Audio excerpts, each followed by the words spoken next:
Louvado seja nosso Senhor Jesus Cristo, para sempre seja louvado. Na conferência de hoje falaremos sobre a Santa Missa.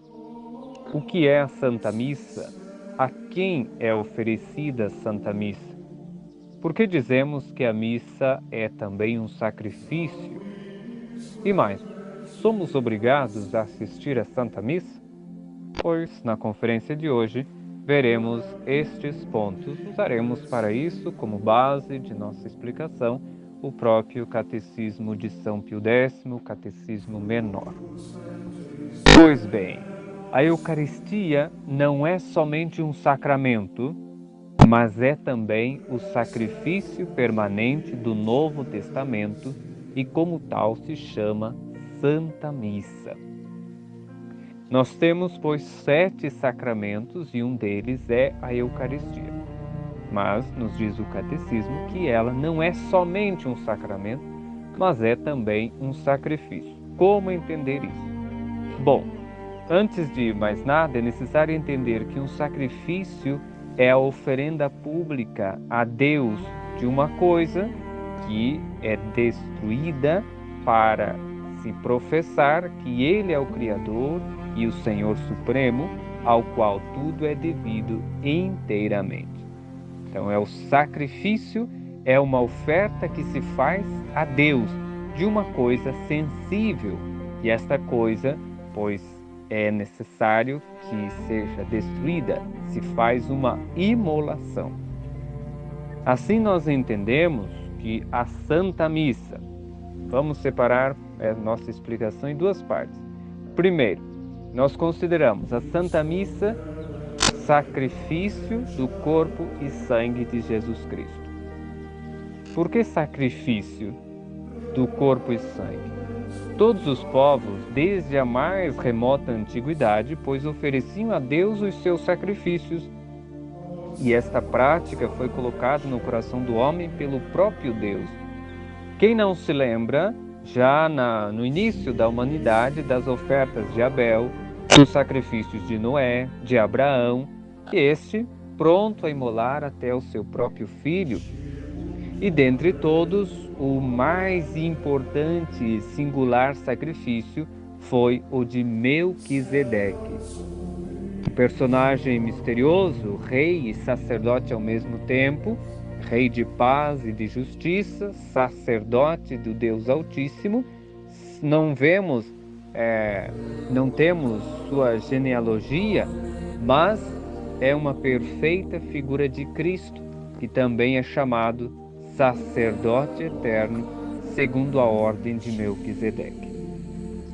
Quando Abraão voltava vitorioso da batalha contra os reis, trazendo livre o sobrinho Lote, Melquisedeque foi ao encontro, bendizendo e em agradecimento ofereceu a Deus ali mesmo, no campo de combate, uma oblação de pão e de vinho. Era a mais evidente figura do sacrifício eucarístico, no qual Cristo nosso Senhor oferece ao Eterno Pai o seu corpo e o seu sangue preciosíssimos debaixo das espécies de pão e de vinho.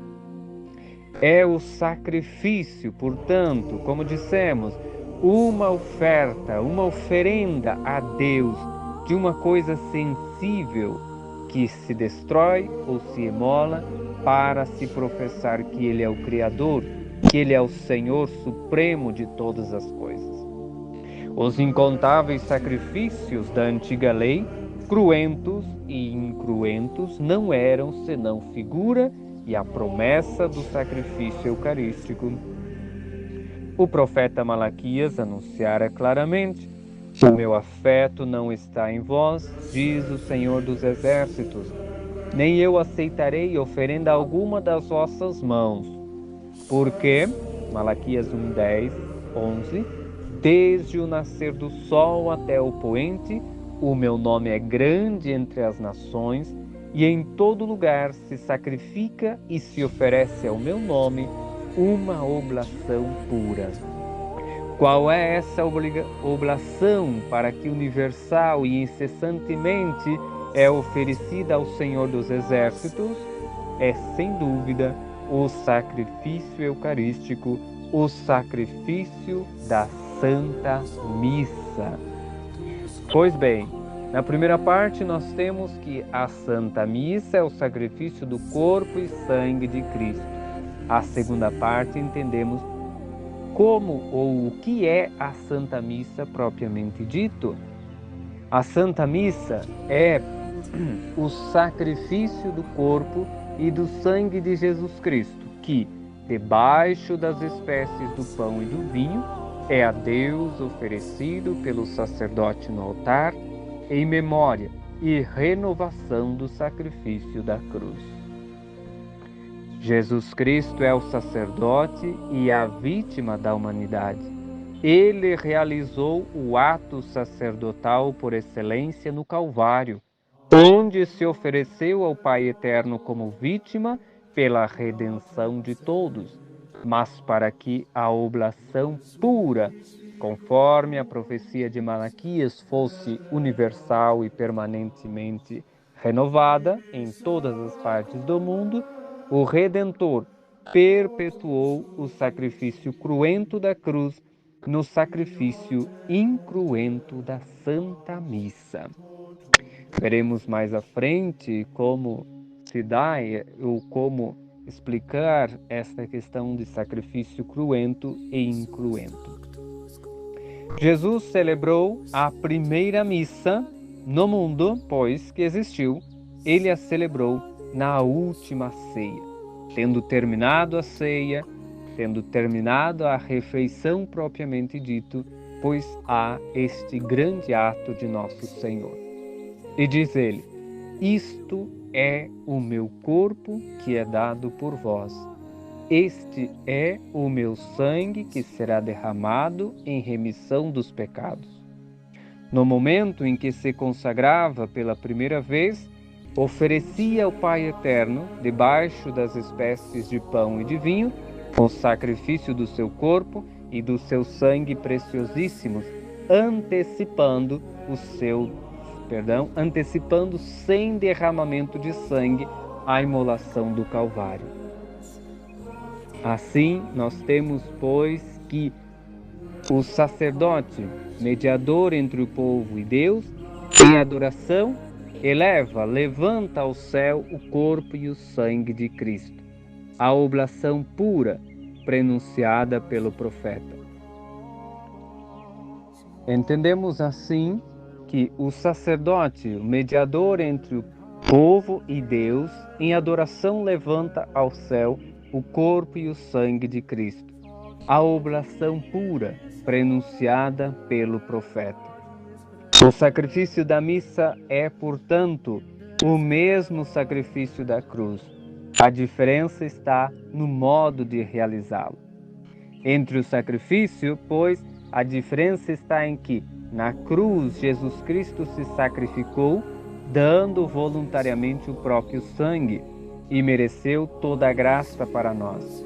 Já sobre o altar, sem derramar sangue, ele se sacrifica e se aniquila misticamente pelo mistério do sacerdote e nos aplica os méritos do sacrifício da cruz. A missa, desse modo, é oferecida a Deus para que possamos prestar-lhe o supremo culto de adoração e de latria ou adoração, para agradecer os seus benefícios, para aplacá-lo e dar-lhe satisfação de nossos pecados, e mais, para obter graças em favor dos fiéis vivos e dos defuntos. Devemos entender uma coisa: nós não oferecemos a missa aos santos, mas somente a Deus. Mesmo quando celebramos uma festa em honra de um santo, em honra de Nossa Senhora, pois o sacrifício é a Deus. Nós honramos o santo, honramos Nossa Senhora, mas o sacrifício é oferecido a Deus. Este culto é ao Criador, ao nosso Supremo Senhor. A Igreja nos manda ouvir missa inteira nos domingos e dias santos de guarda. É um mandamento da Santa Igreja. A Santa Missa, sendo o mais augusto ato, o mais santo, o mais belo da Sagrada Liturgia, por conseguinte, o centro de todo o culto, de toda a vida católica, nós não podemos, pois, desleixar com este nosso compromisso. Jesus continua todos os dias, inúmeras vezes por dia, a oferecer-se sobre o altar ao Pai Eterno como vítima pela humanidade. Por Ele, com Ele e nele nós adoramos, agradecemos, reparamos e impetramos todas as graças de que necessitamos para nós e para o nosso próximo. Na Santa Missa, Jesus roga por nós e a sua oração é infalível. E é por isso que a Santa Igreja, pois nos obriga, nos manda que nós assistamos à Santa Missa inteira aos domingos e nas festas de guarda. E haverá, porventura, um ato de religião mais sublime com o qual possamos santificar as festas? É claro que não. E aí devemos entender que o nosso domingo deve ser especial, devemos santificá-lo. Se eu não tenho missa católica, missa tridentina para assistir, pois eu não estou, não cometo um pecado, claro, mas eu preciso santificar o domingo, preciso santificar as festas de preceito. Então, todos os dias, mas principalmente aos domingos, pois nós somos convidados a assistir à Santa Missa, a nos reunir para celebrarmos os mais augustos mistérios da religião católica e assim dispor nossa alma para uma intimidade maior com Deus, para um contato com as coisas espirituais, eternas e divinas, para o qual nossa alma foi criada. E é na Igreja que a alma se sente membro vivo da Santa Igreja de Cristo. É aí, mais do que em qualquer outro lugar, que nós, pois, podemos tomar parte no sagrado banquete, receber a nosso Senhor, a hóstia santa, em nossa alma. A voz do sino é a voz de vida, de alegria, de devoto recolhimento. Que grande mistério, pois, quando ouvimos este chamado para a Santa Missa. Por fim, para terminar, pois convém entendermos que a Santa Missa, este grande mistério, este grande ato, pois deve ser celebrado de modo conveniente, mas devemos assistir ao Santo Sacrifício em uma perfeita união com o sacerdote que a oferece. Também repensar ou repassar os mistérios da Santa Cruz, o sacrifício da Santa Cruz, paixão e morte do Senhor. E mais, ao comungar, lembremos, pois, que é nosso Senhor que vem à nossa alma, que vem visitar-nos. É necessário uma preparação de nossa alma, é necessário um bom exame de consciência, uma confissão e, pois, fazer uma comunhão séria e assim alcançar frutos desta comunhão. A comunhão é a união real com esta vítima imaculada e por isso é a maior participação no santo sacrifício. Não descuidemos, pois, deste grande dever de assistir à Santa Missa, mas saibamos, aprendamos, estudemos o que é a Santa Missa. Como dissemos aqui, retomo para que gravemos, é o sacrifício do corpo e sangue de nosso Senhor. Por isso não faz sentido, isso nós falaremos em outra conferência, a missa nova, inventada, totalmente protestante, totalmente fora de tudo isso que estamos falando. Esta explicação diz respeito à missa tridentina, à missa católica, à missa de sempre, A missa chamada nova, o Novus Ordo Missae, a missa que nós temos nas paróquias, não tem nada a ver com isso que nós estamos falando. Lá é uma ceia, lá é um banquete, é o mesmo que os protestantes fazem. Ali não tem real e verdadeiro sacrifício, não há sacerdote, não há uma vítima, enfim. Mas isso nós trataremos em outra conferência. Mas entendamos o seguinte: a missa católica, a missa tridentina, é o sacrifício do corpo e sangue de nosso Senhor, debaixo das espécies do pão e do vinho. É oferecida a Deus pelo sacerdote no altar, não é mesa, em memória e renovação do sacrifício da cruz. Na cruz houve derramamento de sangue. Na cruz, Nosso Senhor sofreu. Aqui é um sacrifício incruento, não há derramamento de sangue. No entanto, é o mesmo sacrifício da cruz. Pois guardemos estes ensinamentos e, ao participarmos, ao assistirmos à Santa Missa, possamos tirar muitos bons frutos. Que Deus nos abençoe, que Nossa Senhora nos proteja. Salve Maria.